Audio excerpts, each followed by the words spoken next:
Welcome back to the 8th segment in my last Remnant 100% completion New Game Plus hard mode run. In this segment, we're going to begin by taking down the final story portions of the first half of the game by moving through the Aqueducts and onward through Worm's Keep. After which, when we start the second half, we'll explore a couple of areas, knock out a couple of quests, and quite a few guild tasks along the way.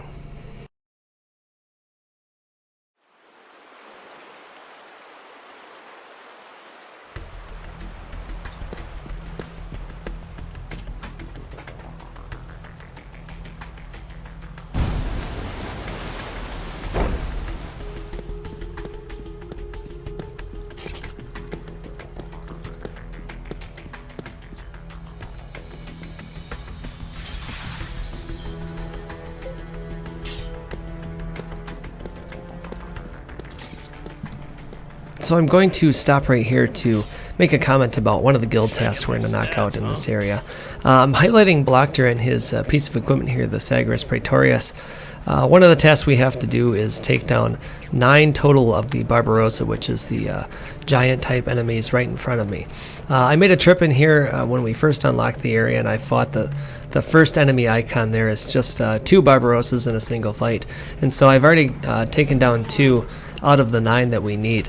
The reason I did that is I save scum that fight because these enemies will drop that weapon, and so if you're looking for a great upgrade for Blockter or anybody else using a large axe, you could exploit that. It's a very rare drop. It's a 3% drop per enemy icon, and so it took quite a few fights before I got it. But again, if you're looking to save money, it might be worth doing. The next available upgrade for Blockter would be the purchase of an Executioner at the start of the second half, and that runs about 20,000 gold, and so this can save you, again, a little bit of cash.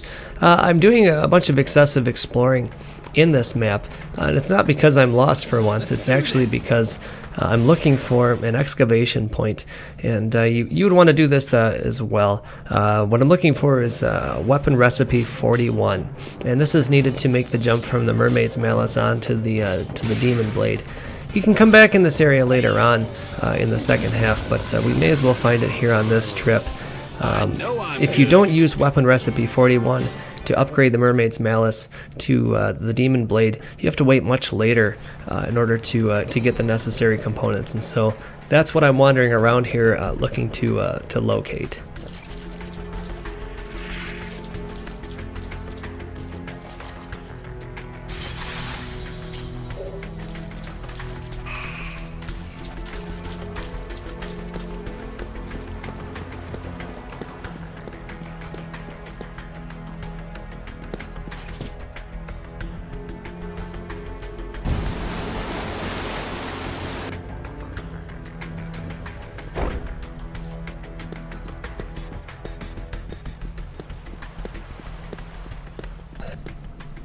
Alright, up ahead here is a special item on the ground. This is another Remembrance item, the Sword of Remembrance.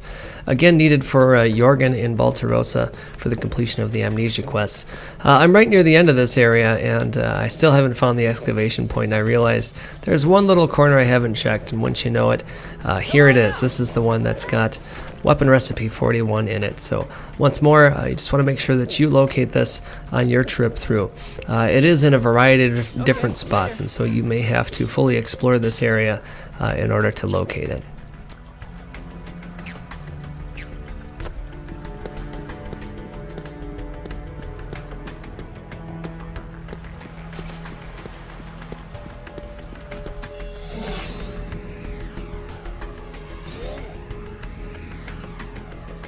Let's do this!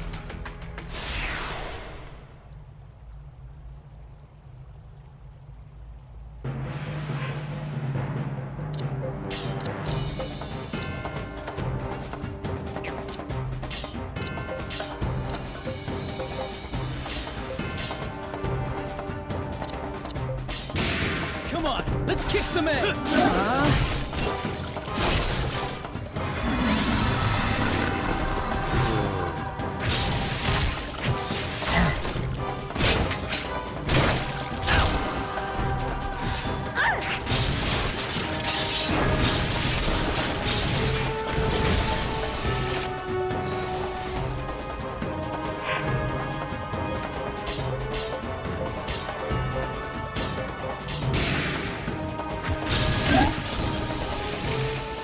Piece of cake! I know I'm good. See that? I've been I'm searching for constantly this. growing stronger. Oh my.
Come on out! So I've taken care of most of the tasks on our list. The last one involves us taking down 12 rock shells. So I've waited till we get to the end here to engage the rock shells that are in the area. From the same task, you can get a drop of Mystic Fiend husks, and so I'm going to kill 2 birds with 1 stone here. The rock shells can drop them, and you need 3 of them. So we're going to take down 12 rock shells and try to obtain 3 Mystic Fiend husks. And with that out of the way, there's one more thing I'm going to point out before we finish up traversing this area.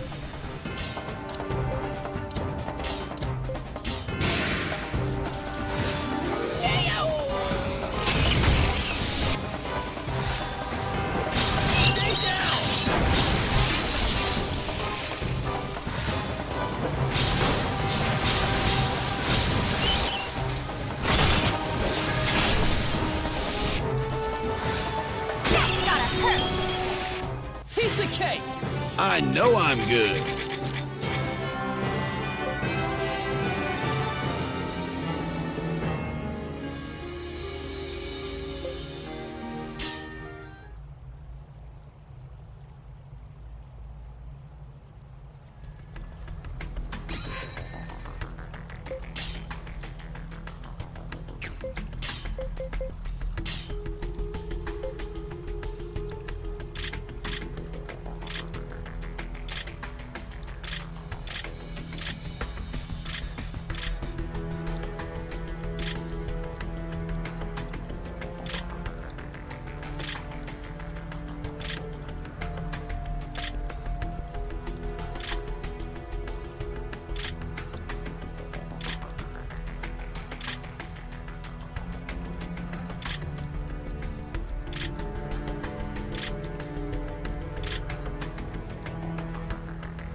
Let's do this!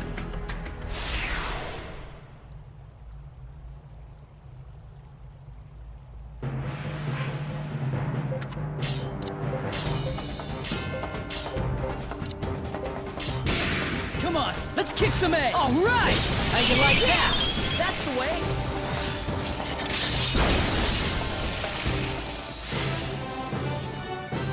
I feel stronger than before!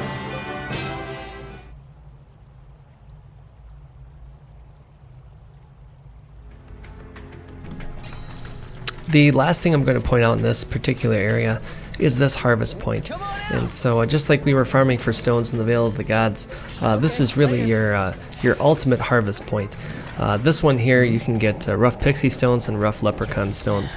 The rough pixie is fairly common, it's about 60% chance you'll find it, and that sells for 750 gold apiece. And so you could fill up on these in a single trip, and then certainly make an awful lot of cash that way. The rough leprechaun is the other stone, and that is a rare item, and it only sells for 900 gold, so it's not like you're out a whole lot if you don't get too much of that compared to the rough pixie.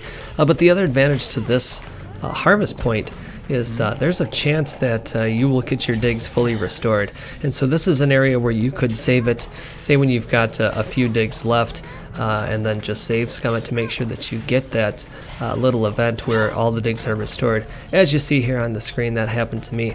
At this point though, I'm not exactly hurting for money, and so I'm not going to abuse all this on camera, but I've already come through here once before in order to get all the cash that I needed to complete the first half of the game. Know that once we complete the story portion though, you have to unlock the aqueducts once more, or early in the second half.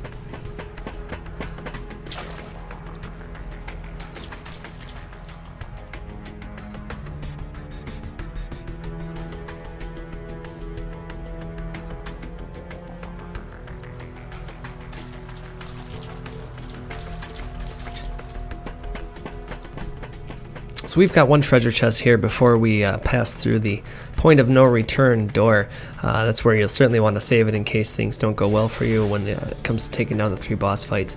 The defender here is worth pointing out because it's often dismissed as a so-so weapon, but you see it's got evasion +4, which is actually plus 12% evasion.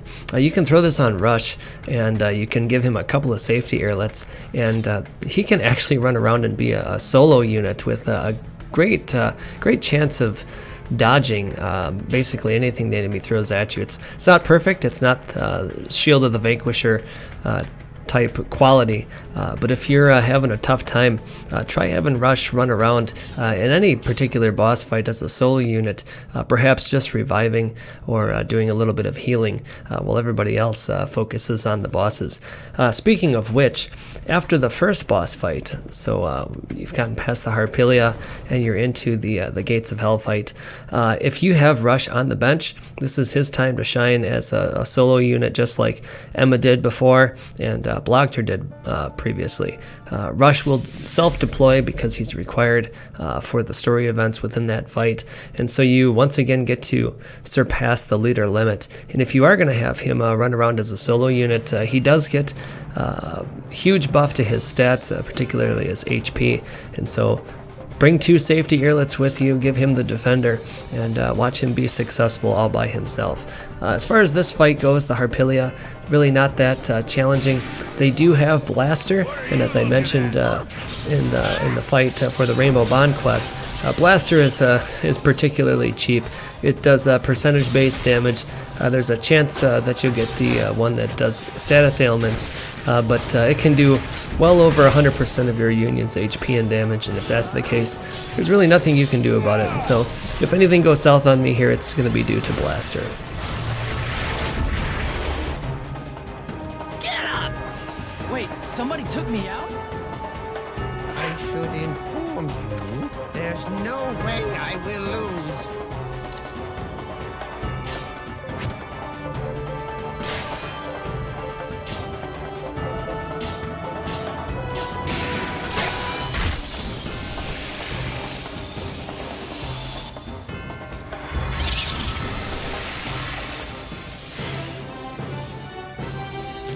There's still plenty of power left in these old bones.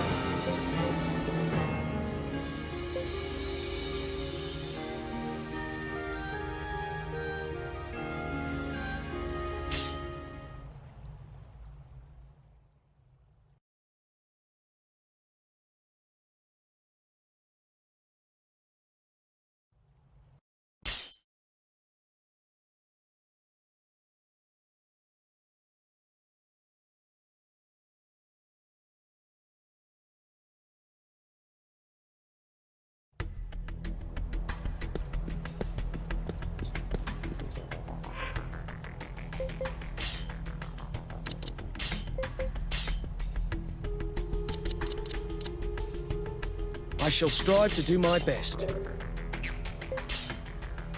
Impressive, huh?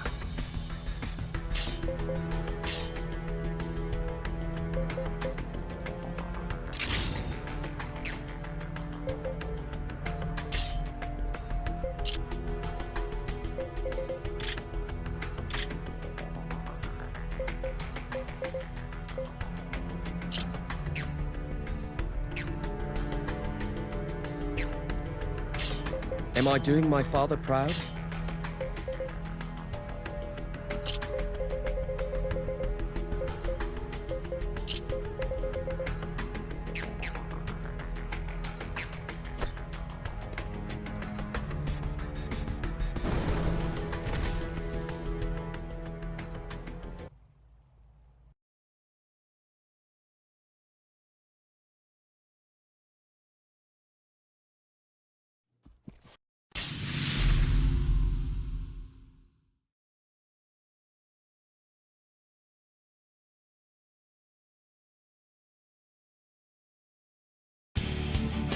Won't let bullies like you get in my way! So if there's a fight that's going to cause a newer player to abandon their run, it's going to be this one against the Gates of Hell.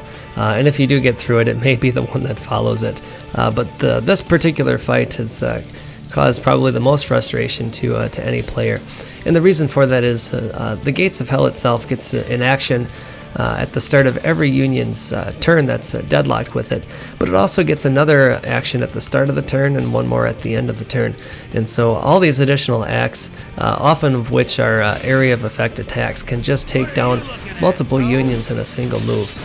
So it's best to let the Cyclops do most of the tanking, focus on taking out the Hypnos first, and then hang back with the majority of your unions, maybe at most ending in just one at a time if maybe your stats are a little bit lower. You may even have to shuffle around your union leaders in order to get those standby commands, perhaps leading with a scout or a hunter to get the passive wait and heal commands, or even David gets stand your ground fairly often, which will keep you out of direct fighting. But take advantage of that to keep people out of direct contact and able to revive. And you'll want to have people around to revive, because if a union goes down and is not revived within the same turn, the Gates of Hell will bring them back on its side in an enthralled state through use of the Pandemonium skill. And if that happens to be the case, you can cure them using the same command that you used to deal with Curse, which is cure them even if it kills them. But once your allies start attacking you, it's pretty much downhill from there. You want to get that under control as soon as possible. You'll see I have to deal with a single enthrall, but other than that, this fight isn't going to pose too much of a problem for me, and we will move on to the final fight here momentarily.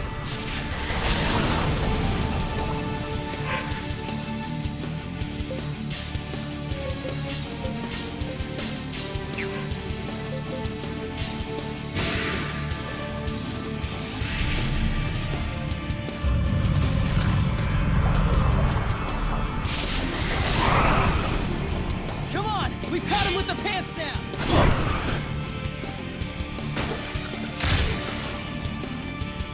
Very nice.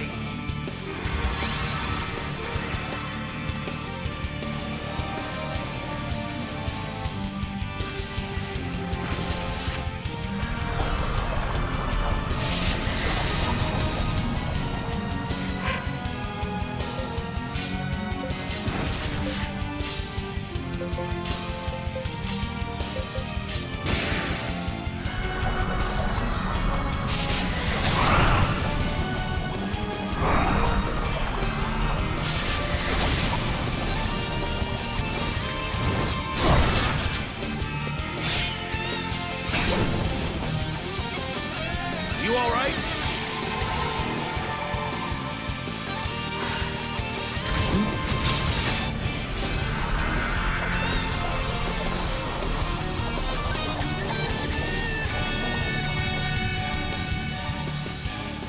Piece of cake!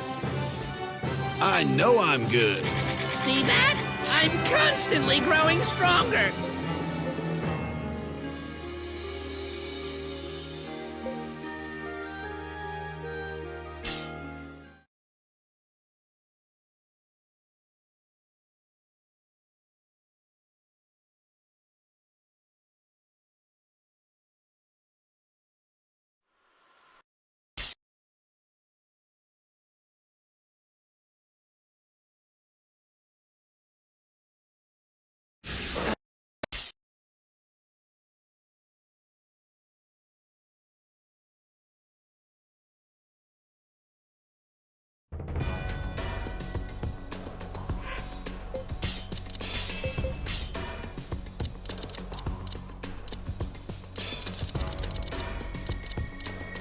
Leave it to me.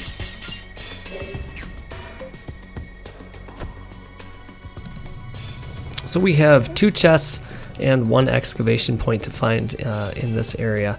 The first chest here is right in front of you. It's got the map, and the second one is not far beyond it, which contains a bunch of herb components. I'm pointing out the excavation point mainly because you don't get to return here until much later in the game. And what you can get from it is a damage shield, and if you have a high enough level Mr. Diggs, you can get a couple of damage shields.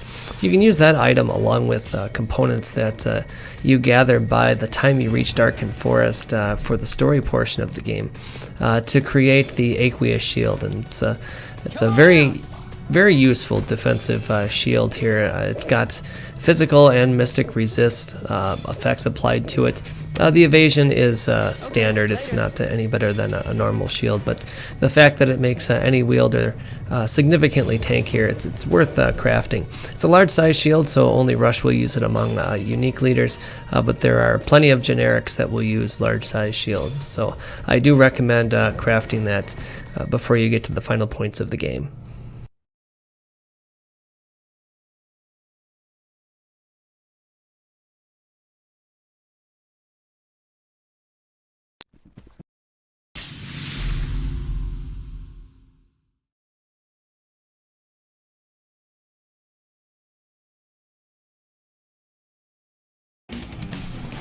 Alright, we are on the home stretch here with the Jager and Lob Omen fight. And there's basically 2 parts to it. Kicking things off, you want to do whatever you can to take out the trash mobs. With them out of the way, you can focus on taking Jager and having everybody else deal with Lob Omen. To take out the trash mobs, you may want to have a couple of single unit unions like I do. I have Darien and I have Oaks, who can both use Frost Tincture. Now if you have not leveled up your herbs to where this art is available, you've got a couple other options. There is Poison Gas, which is available on Perneth, Hematea, a couple of soldiers like Texton, like I have. You can use that to take them out. Otherwise, there's a couple of soldiers that have explosives. You can use Flash Bomb if you've put a little bit of effort into that. That will allow single unit unions to wipe out these weaker mobs with a single attack, and so that's certainly worthwhile and gives you at least a couple of options with dealing with them. With them out of the way, you'll see that I'm going to send Balsan in to be our shield, and that defensive command really reduces the damage that he receives. He's going to tank Jager, and then Lob Omen is going to do whatever it can to break away from engagement to defend Jager. So long as you can survive beatdown, you'll see Lob Omen will do whatever it can to come over there. I'm able to interfere, and on all of the subsequent turns, I'm just going to put everyone on Lob Omen. Since it tries to break away, will give me the opportunity to rear assault, to raid lock it. You'll be able to do some massive damage to it, so long as Jaeger's alive. And so, that being said, I'm going to do whatever I can with my tanking unit to postpone taking Jaeger down. Once Jaeger's down, it's kind of a free-for-all with Lob Omen, and so you can exploit the AI after that. And so my recommendation is take care of the trash mobs first, gang up on Lob Omen by keeping a tank unit on Jaeger, and then with that out of the way, Jaeger will not be a problem.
I know I'm good. See that? I'm constantly growing stronger.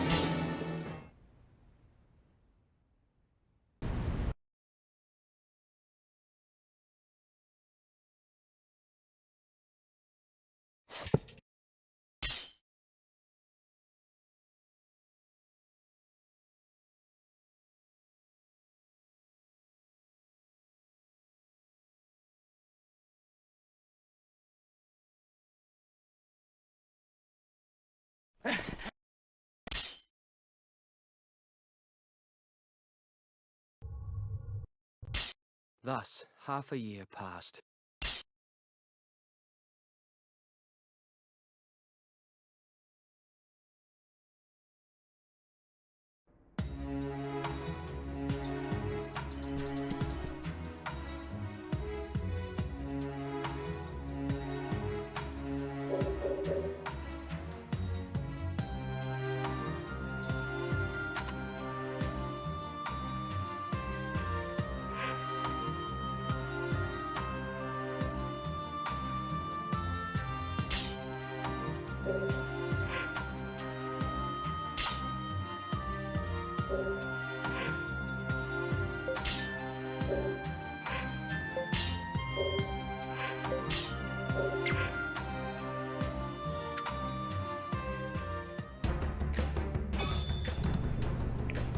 Alright, so welcome to the second half of the game.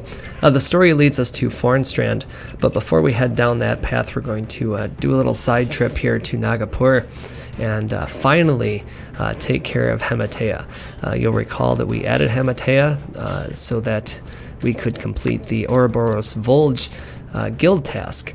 When we acquired him, we deployed him for at least a couple of fights to get some mystic actions. We want to shift him to mystic focus, and in order to do that, he has to have greater than 60% of his actions having been a mystic art versus physical actions. And keep in mind that regular attacks are considered physical actions.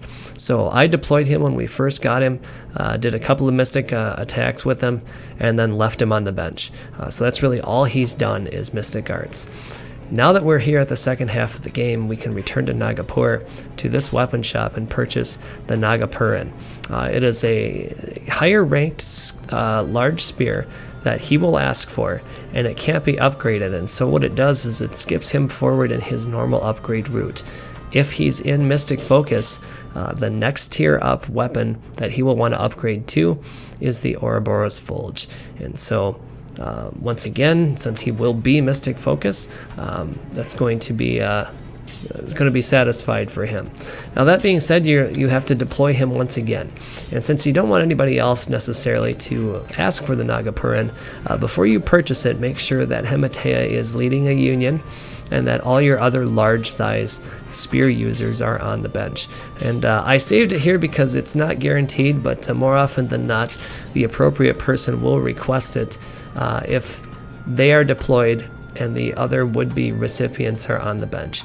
So I've purchased, and here we go, we've got Balson who asked for it. I'm going to deny him, and thankfully he is not latched onto it. But I'm going to deploy Hematea. We're going to go fight 2 battles. Typically it's 2 battles before the character will recognize you have the item, and then they'll ask for it when you return to the world map. What we're going to do now is actually knock out a different guild task that I have been putting off for whatever reason. It's actually, might as well do it now, and that is taking care of the 7 crabs. You have to fight 7 crabs. They're available here in Vale of the Gods, assuming that the leapfrogs haven't spawned, which is what we have here. And so you'll see that I'll take out the 7 crabs, return to the world map, and then Hematea should ask for the Nagapuran.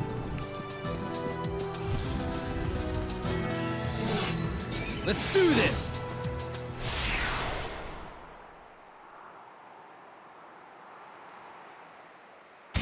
Let's clean up this trash in one sweep!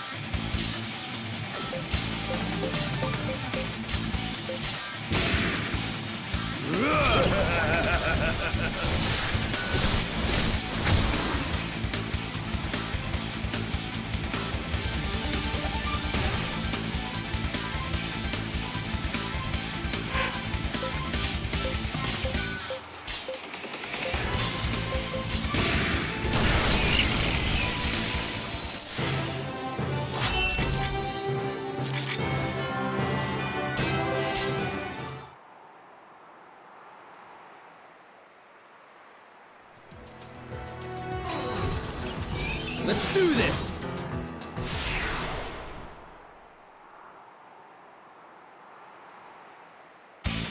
The best defense is a good offense.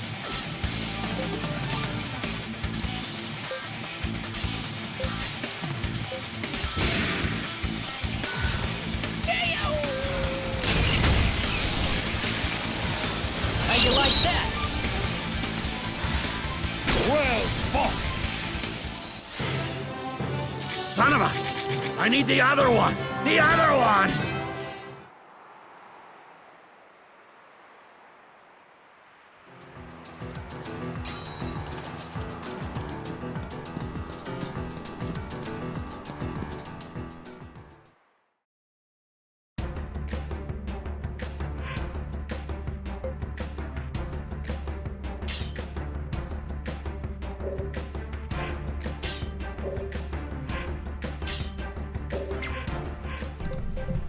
Alright, so Hematea did ask for the Nagapuran, and if he has switched to Mystic Focus, this is what his upgrade request list is going to look like. He needs the Crooked Spear. That's the giveaway that he's going to go to the Ouroboros Volge. You don't obtain that item, unfortunately, until the story events in Darkened Forest, but at this point he's set. So if you had him benched but you wanted to use him, now you can safely. It doesn't matter what actions he takes. He can be shifted to physical focus after his next upgrade. Again, the focus is not assessed until he actually upgrades his weapon. So the only thing to keep in mind is that you don't want to create a different large size spear and have that in the inventory for him to request. But so long as you keep those away from him, he is set to complete that guild task once we gather the components. Now I'm returning to Atham to clear a few items out of my inventory. I mentioned before when we first unlocked Martha's items in the town square that I like the safety earlet as a defensive item, and I have the Ring of the Patient Ear in my inventory that people have kind of latched onto. I don't find that it is a better item than the safety earlet. The safety earlet gives a 10% increase to evasion, which more than makes up for the extra small percent increase of physical damage reduction that the Ring of the Patient Ear offers. So I'm also going to disassemble a few components. You'll see here the Defender will give me 3 pieces of Imperium. For a guild task you need 4 pieces, and I don't necessarily need the Defender, although I did speak highly of it when we first obtained it. I'm not going to give it to anybody else, and I'm not going to let Rush use it. So I disassembled it, but if you're holding on to it, you can buy a God Shield. God Shields, when disassembled, give you 2 pieces of Imperium. So I'm 1 short. I'm only going to buy 1, but you can pick up 2 of them here at the start of the second half of the game. Disassemble them. That'll get you for your 4 pieces of Imperium. At this time, if you haven't already done so, pick up a base level lance. You'll see that I just made that purchase here. We're going to use that for another guild task coming here soon, but you may as well have it in your inventory, more so that you don't forget that it's on your list of things to do.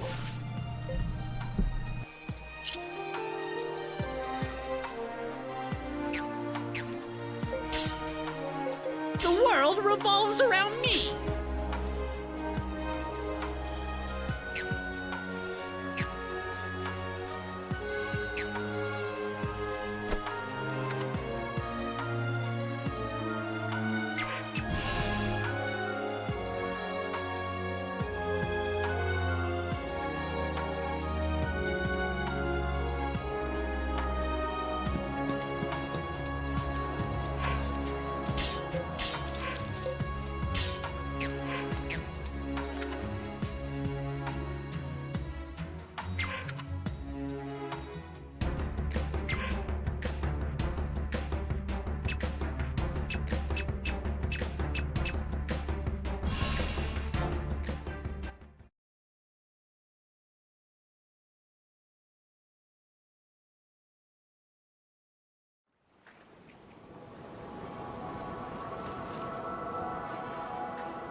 So just a few comments here about Fornstrand.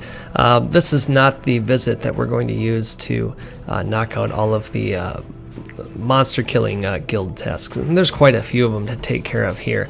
But for now, I'm just going to do a quick run through, grab some treasure chests.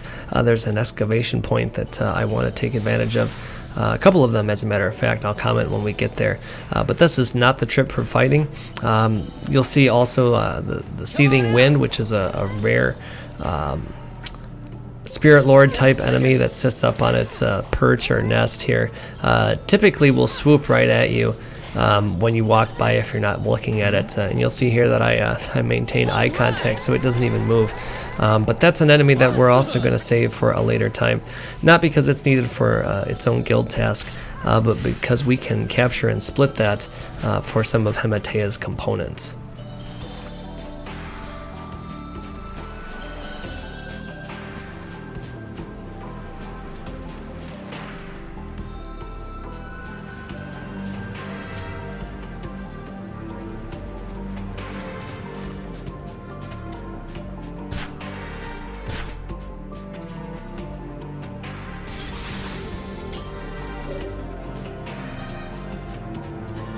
Come on out!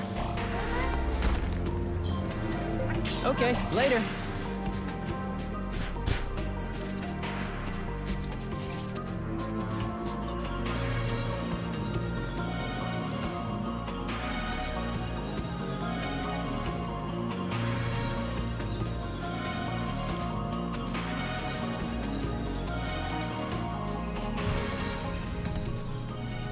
So while we are here in Fornstrand, there's a couple of guild tasks we can satisfy through harvesting.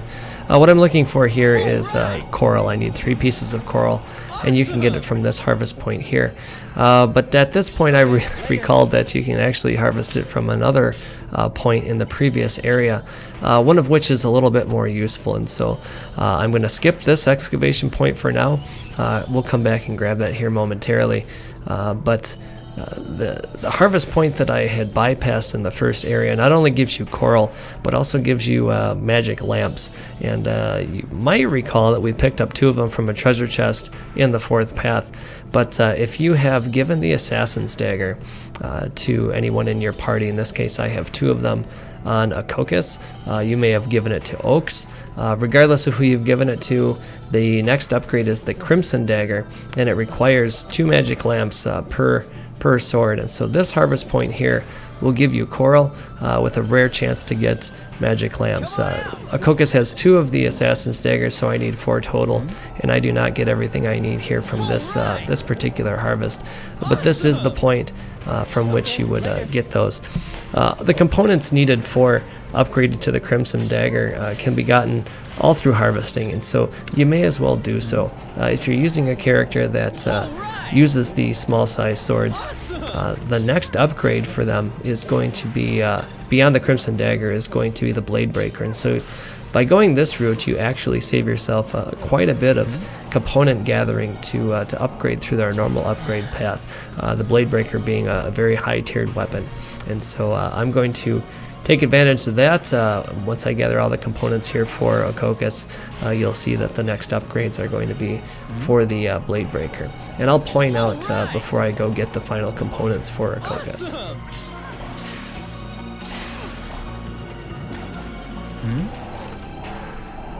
All right! Awesome!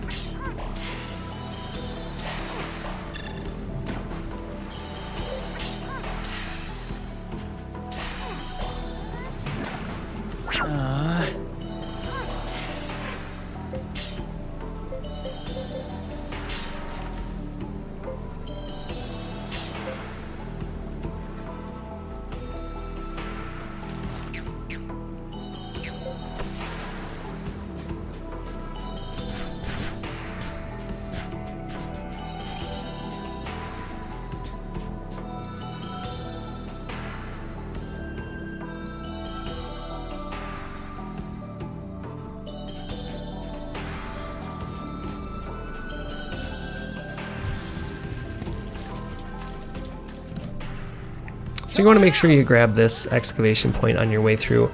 This contains a morsel for Mr. Diggs. It's going to bring our digs count up to 16 now. And with that out of the way, we have one more excavation point that I'm going to look for. It's not always in the same area on this map. It's similar to the points found in Numer Mine when we're doing the Godwood grind, where they're not always in the same point every time.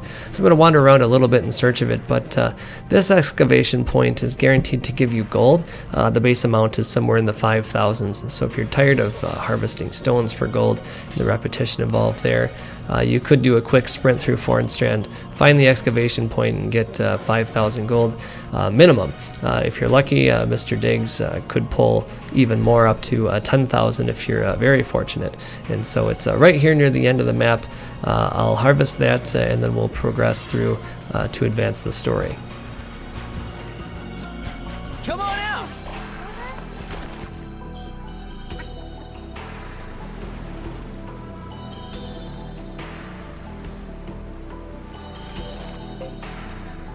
Okay, later.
So I'm making a quick side trip here to the Lotions component store here in Illusion to point out that now that we're in the second half of the game, more components are available.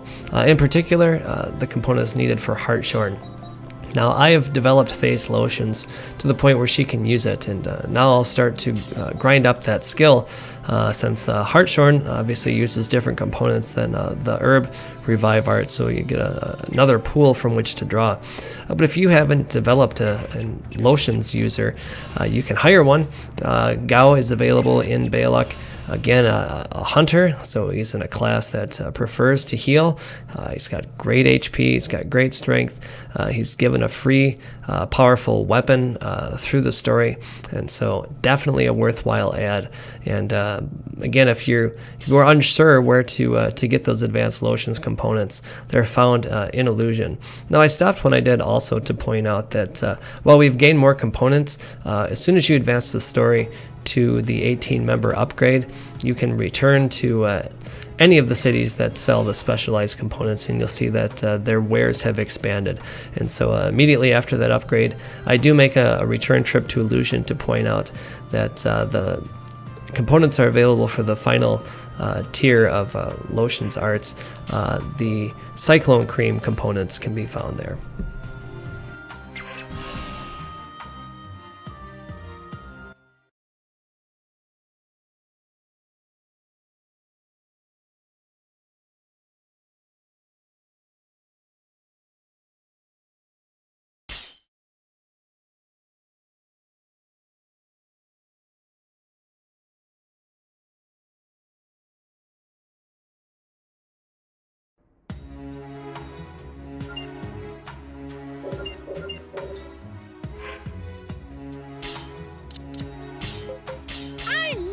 be the obvious choice?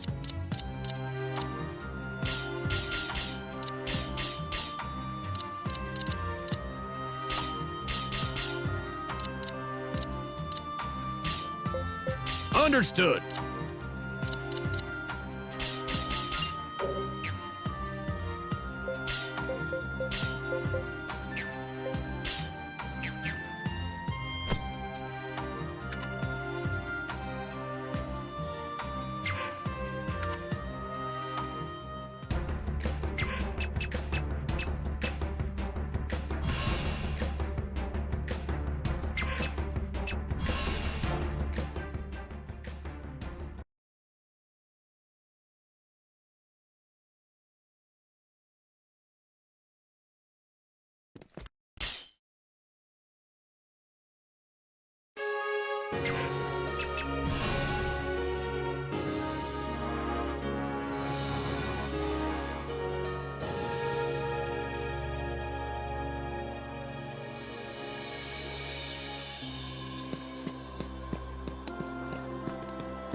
So after speaking with the Duke of Gore, the next story task is to return to Athlum Castle, and upon doing so the bases will appear on the map, and for that reason I'm not going to set foot into the castle, because there is a series of quests, particularly the Silver Falcons quest, that if you can complete the third of those quests without the bases having been on the map, your reward for that quest is slightly improved over what you would normally get. And so I'm going to wait to do that, but instead I'm going to tackle our first quest of this segment, and that takes us to Royosha, where we're going to interact with the Sovani Alan. He can be found in the pub. The quest is the Successor. The quest itself is fairly simple. All you have to do is avoid the enemies here in Gazling Caves and chase after some fleeing bandits. If you can take out their leader, the quest ends and you return to the pub. Alan becomes available for hire if you'd like to include him, and I may have some commentary about him once we get past this quest.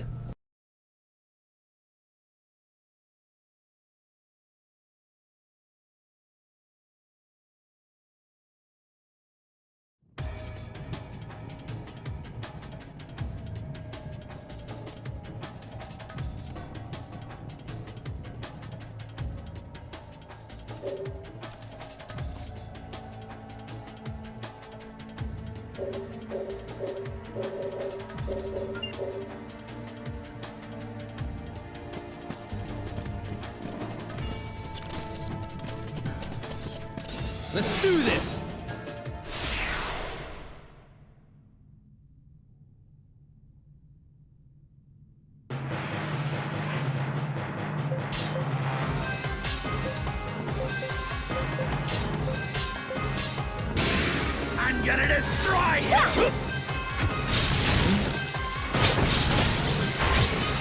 you like that?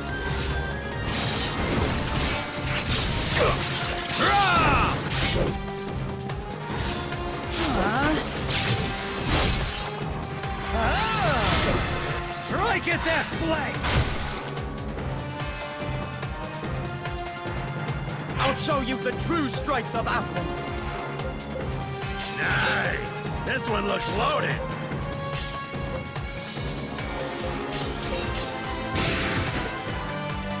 Not like we go or anything. How you like that?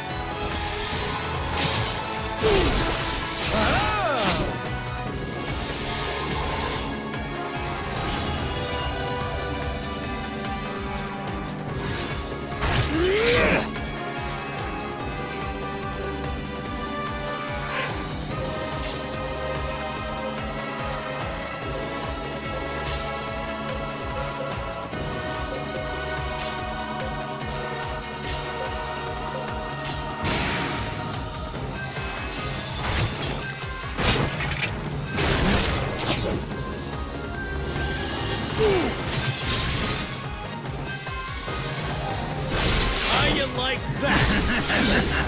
I'll remember this.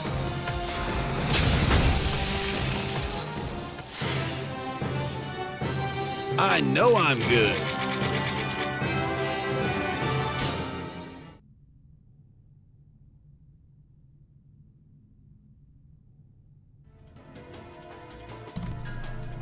So I'll make a few comments here while the quest wraps up. Regarding Alan, you may look at his skill set and think that perhaps he's a caster. He starts with slightly advanced levels of invocations. He's got Caustic Blast, for example, but if you look at his stats, you'll see his intellect is extremely low, and so I would not recommend using him in a caster capacity. He's a Death Knight, which gives bonuses to dual power grip combat arts, which is exclusively what he uses. He also has both explosives and traps, and explosives are fairly low leveled for him, but the advanced components become available now in Baltarosa, so it's worth pursuing if you'd like to use them in that capacity. Traps are also useful, and they're commonly ignored by a lot of players. You can buy the components in Melfina, and if anything, I would recommend avoiding his mystic arts, strictly focusing on using his combat arts, since he does gain bonuses for using them. He has naturally very high strength growth, great HP growth, really should be used in a combat capacity, but also to, in the very least, develop his retreat flare, which is one of the trap arts. It shifts morale, and since it's an item art, it's used very quickly when turns are executed, and so I would highly recommend using him to shift morale and just to deal combat damage. That being said, now we're going to move on to at least initiating our next quest, and that is Wisdom's Echo. But since I'm going to use that as a place to grind, I'm only going to make a trip here through Ave Cliff to obtain a couple of other items associated with guild tasks, on top of a couple other items of note. But I'm not going to do the Wisdom's Echo grind right now. In fact, I'm just going to do a little bit of a teaser of it, and then we will leave this area. We have one more quest to complete, and then we'll call this segment finished.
So we have a few guild tasks that we're going to knock out with this trip down into Ave Cliff.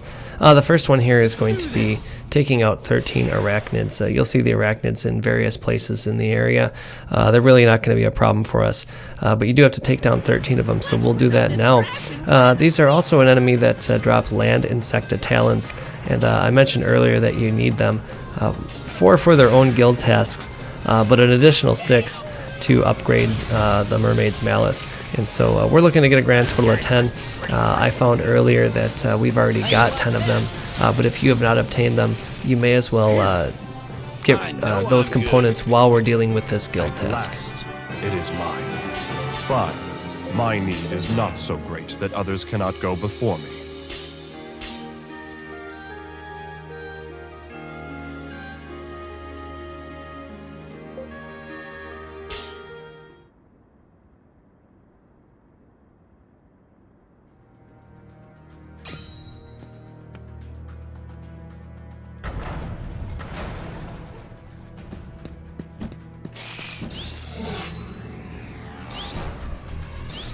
Let's do this!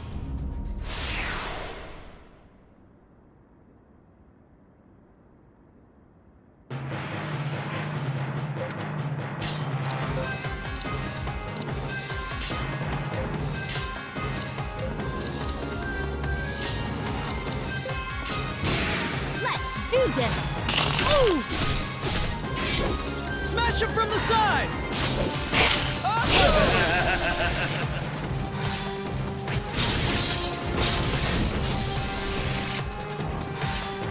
Get ready for the best move you will ever see!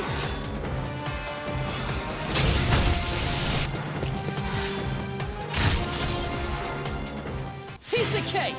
I know I'm good. See that? I'm constantly At growing last, stronger! it is mine. Fine. My need is not so great that others cannot go before me.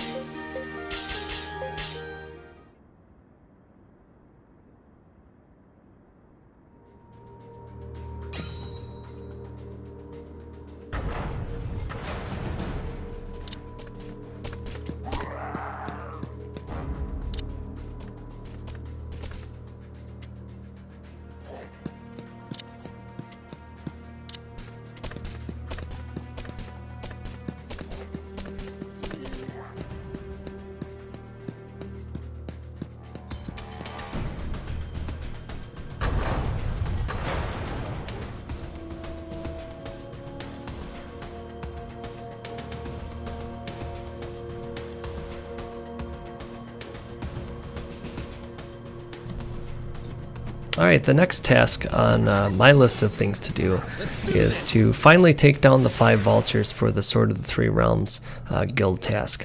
Now, we could have fought them in Lava Fender a long time back, but I knew that they were on the path here in Ave Cliff, and so I just had them on my to-do list here for this area.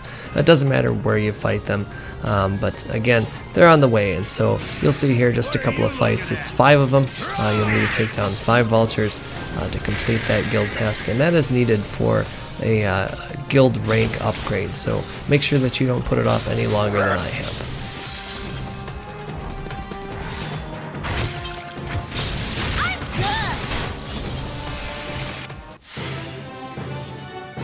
I know I'm good.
Let's do this!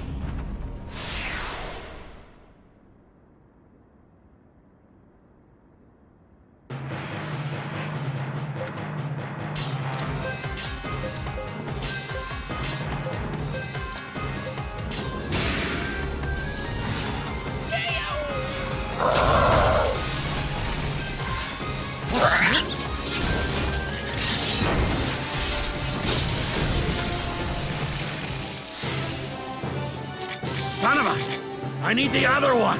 The other one!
Alright, two final tasks to complete in this area.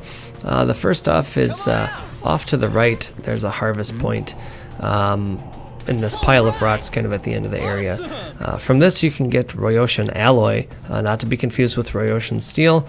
It's Rhaotian alloy. We need 3 pieces of that for a guild task. We're going to get more than enough from this harvest point. And then just after that we have 1 excavation point to hit.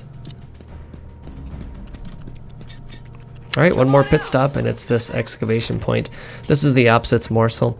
You want to make sure you grab this on your way through. That's going to bring our digs count up to 17. With that, we've basically gotten everything done from this visit. But I'm going to do one more thing. And if you're a newer player and you've never heard of the Wisdom's Echo Grind, I'm going to do a quick demonstration of at least what the technique is here at the very end of this quest. Now, we're not going to complete the quest, and in fact, I'm not even going to engage in a fight. But the key here is to round up as many landworms here in the center of this arena type area as you can. There's 20 landworm icons here. If you anger them, they'll chase you around. And then you can use your time shift to grab hopefully all of them. All 20 of them will net you 99 enemies in the fight. The thing is that once the fight is complete, they almost instantly respawn. You may have to return to the starting platform to get those that are closer to you to respawn. But you can use this to build a gigantic chain. That's really the whole idea. Is if you build a chain up to 2,500 to 3,000, you're going to have nearly endgame stats on your characters, and there shouldn't be too much that can stand in your way, with the exception being some of the more challenging bonus boss fights. But we've maintained a relatively low BR up to this point, so we can use this to at least bring our characters up to what's considered the soft cap for their stats. This area is useful up until the early 30s for your BR, maybe even mid 30s, depending upon what BR you end up rolling for each fight. But the point there being is that if your BR is much higher than that, in the 40s or 50s, you can still use this to build a high chain and get an experience bonus towards developing your arts, but you're not going to get much in the way of stats. And so this area is useful up until, again, the early 30s for getting your character's stats, your HP, your strength developed. Beyond that, it's just for developing arts, and you would have to build a fairly high chain someplace else. That being the case, I said I wasn't going to engage in a fight there. I was just showing how to round up all the landworms, and I'm actually not going to complete this quest right now. We're going to move on to yet one more quest before we complete this segment. Right.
So you see that we made a side trip to sort of the Three Realms in Selipole to finally redeem our huge backlog of guild tasks, and with that being done, a handful of units have become available.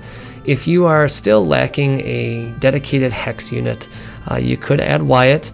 He starts off with decent leveled hexes. I pointed out in the first half of the game a couple other units who you might want to consider, but it's better late than never, and especially if you haven't done your Wisdom's Echo grind yet, you would want to add a decent hex user before you do so. Yinfree here is the one I wanted to focus on. He's one of those talented generics with multiple skills. He's unique in his class, the Street Performer class. You see here he's got herbs, well-developed herbs. He's got decent remedies. He's just a few steps away from learning Revitalize. And he dual wields katanas, large-sized katanas, and so ultimately he'll be a recipient of the Demon Blade that we have to craft for a guild task. And so if you don't have a recipient of a Demon Blade yet, you may want to add Yinfree. All around an excellent unit. The only downside is his class is an item-based class, and so he will be slightly uncooperative if you're trying to pull combat arts out of him. But otherwise, very much a great support unit. If you put him in a flanking unit and pull the flank command or use play it by ear, he will more often than not reassess to healing, and so highly recommended if you are still looking for some other unique units to include. I'm going to make another stop here in the Union of the Golden Chalice to redeem the guild task we knocked out during the Aqueducts portion, which leads me to another talented generic that I'll highlight here shortly. We'll make a side trip here to Baltarosa, and I'll say more once we get there.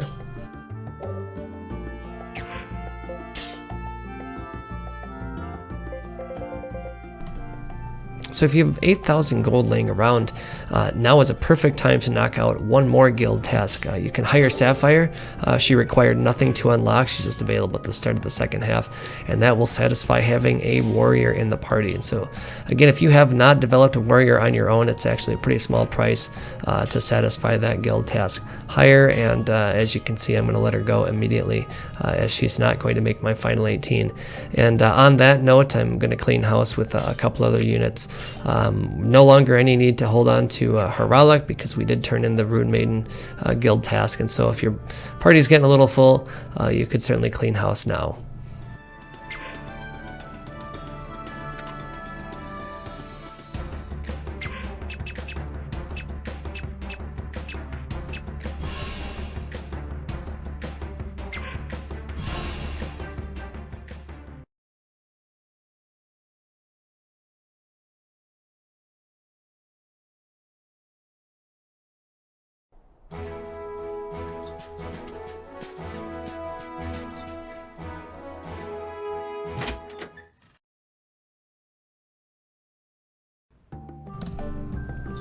So I said we were going to make a trip by Baltarossa to take a look at a couple of units that become available. First off is Zolian, and so he's a very popular candidate as a hex user, in particular a Cachexia user. He starts with high level hexes. He's a specialist. He's got Dispirit, but he's also got a 54,000 gold price tag. And to be quite honest, you can do much better than Zolian. If you're stuck on only using unique leaders, I can understand why you would add him. But realistically, you could have added Lucora if you completed the Melfina Knight segment on the first half, and he begins with hexes that are not that far away from where Zolian's at a much lower price tag. I also want to highlight Atney, which is a talented generic in that he starts with very well developed herbs, base level explosives. He uses large size axes just like Blockter does, and so he became available at the end of the first disc by taking out the 9 Barbarossas. If you've not played with explosives, I would recommend adding him. He's a thief candidate if you can quickly get his explosives out in front of his herbs. He's very likely going to become a scout. If you're really careful, you could make him a guardian. Speaking of explosives, the higher tiered components are available here in Baltarossa for explosive arts. The next tier becomes available after Koningsdorf, and the final tier is when you reach the 7th path. And so if you are looking to play around with explosives, now is the time to finally begin to use the arts that are of higher tier than Flash Bomb.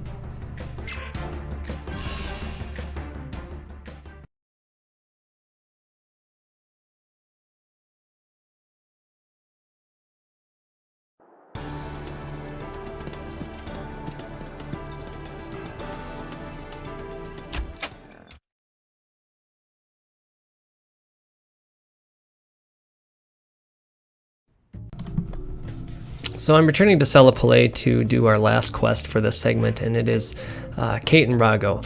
Off the clock, I had been speaking with Rhagoh to advance his parameter bonus, and now that we're in the second half of the game, this quest becomes available. I'm making a save here before we start the quest, not because the quest is challenging, but because there's a chance that a rare enemy will spawn that if it does, it's going to chase you through the whole area, and it's just something I don't really want to deal with. And so if you open the first door in Robelia Castle and you find that there is a giant on the other side of it, it's going to pursue you through the different maps. It actually will follow you through all the areas, and so I recommend saving just so you don't have to deal with that hassle.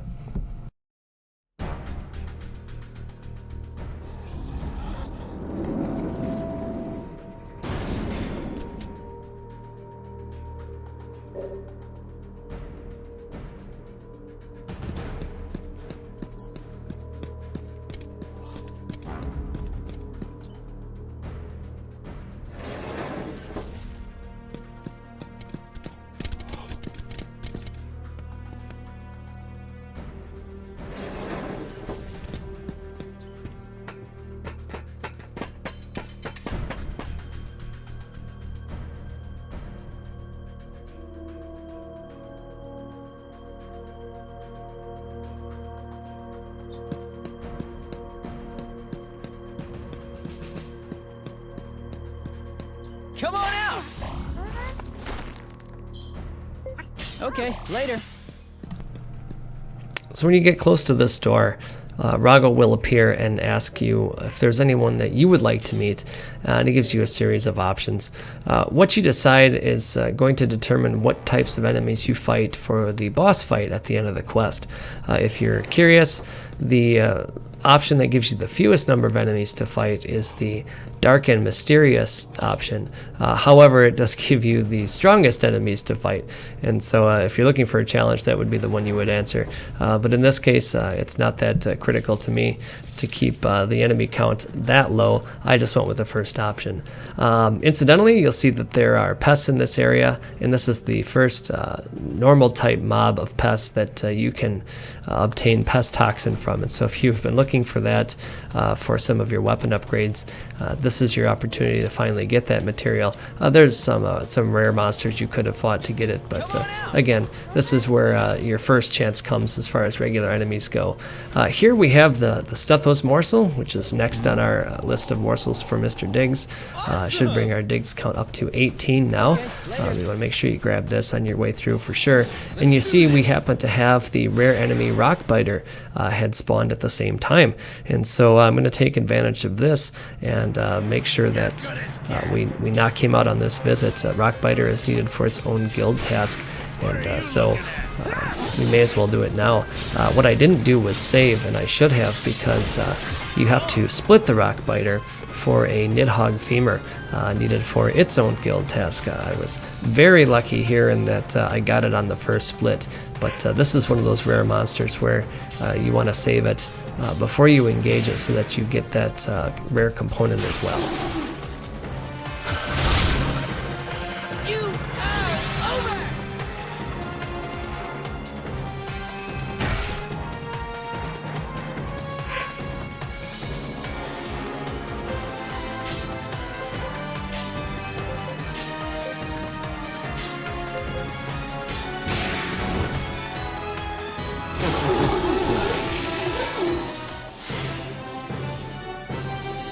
There's still plenty of I've power obtained left in something these of old great bones. use.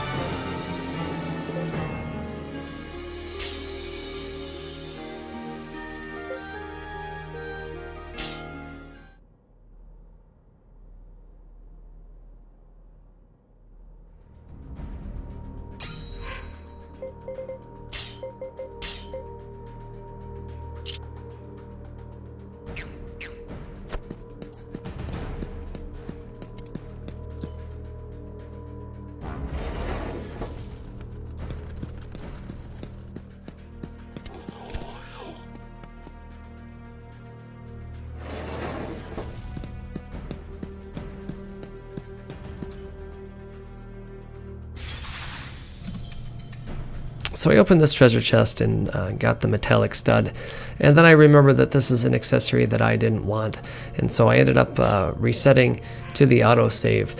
It's not the end of the world if you were to pick this up, but the problem with it is at BR90, the metallic stud will overwrite any safety earlets that I have on my characters, and I've already stated that I think the safety earlet is the third best physical resist accessory that you could get. It's fairly easy to obtain. You purchase it right at the shop. It's not that expensive.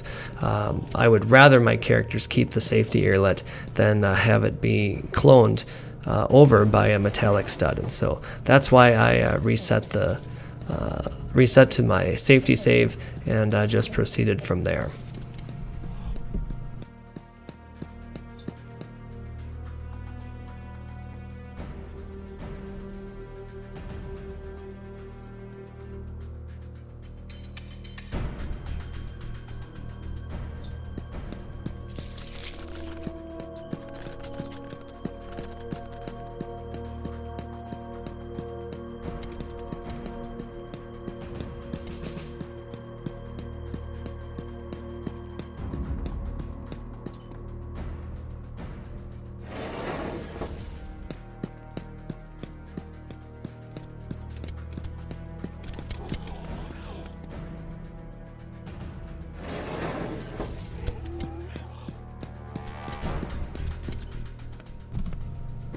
So here we have the key item needed to complete the dungeon, the Stone of Antimagia. That's just like any of the other magically locked doors that we've encountered so far. It's been a couple of times that we've come across it, and I believe this is the last time you have to deal with it. But in this room, I'm pausing for just a moment, not because of the bullfighters, but because this is a room where you have the potential for Bandit to spawn. And we had the Veil of the Gods Bandit earlier. Not only did we use that to get a little bit of gold, but also to farm the Daimyo Katanas. But this particular bandit not only can be fought for about 30,000 gold, but it has a chance to drop superior scythes, and I have quite a few scythe users on my team. Now it's a superior scythe -2, and so you're going to lose any strengthening bonuses you have on your current equipment, but that's far and away much better than having to gather all the components to upgrade a base level scythe that we could purchase at this time. And so off the clock, I'm going to come back here and do a little bit of bandit farming for the characters in my party that can use the mid-sized maces.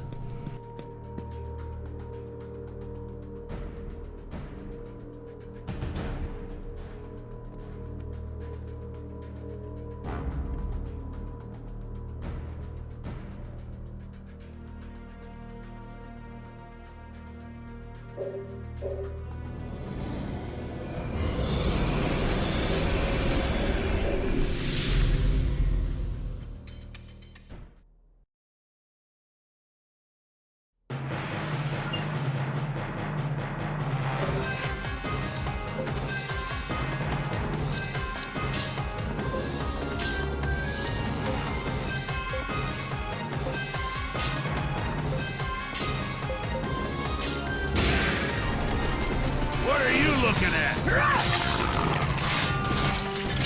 How'd you like that?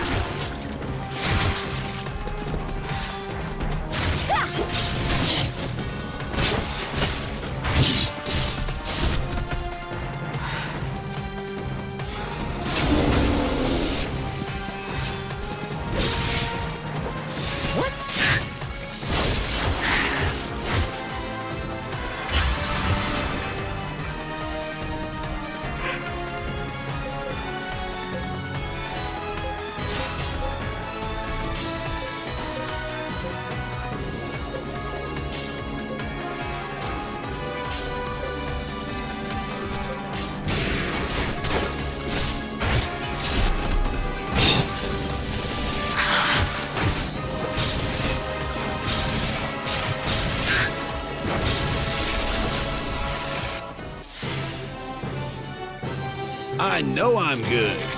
I still have more powers I've obtained waiting something to be of great released. use.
So earlier in the segment, I suggested adding at least one dedicated hex unit to your team, and I stated that while Zolian is the popular choice, that you can actually do better than him, not only price-wise, but also damage-wise.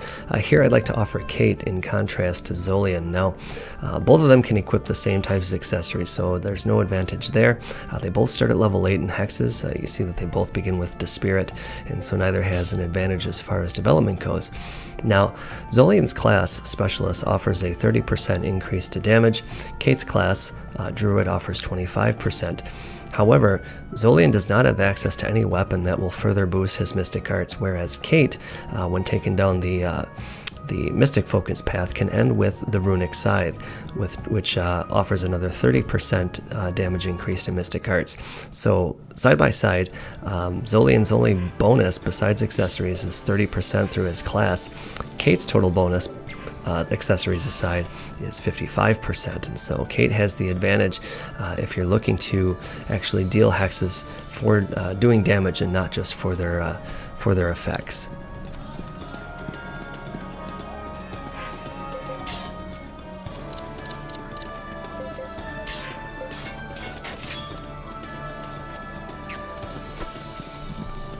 So just one more quick comment while we're here in Salapalais. I stopped at other specialized shops in the various towns that offer some of the higher end components for item arts. And in Salapalais, it's the potion shop. Here, at this point in the game, you have access to the final tier for potions item arts. That is for Flame Bottle. And so if you've taken the time to develop a Bard candidate, now would be a good time to grab the components for that. If you're moving on to do your grind, say you're doing the Wisdom's Echo grind, you can use the advantage of the bonuses offered through a high chain multiplier to really get some quick development in on those high tiered arts without having to spend nearly as many components. With that being said, I'm actually about to partake in my own grind. At the start of the next segment, the Wisdom's Echo grind will be nearly complete, and I'll have made some final decisions regarding who my final 18 will be.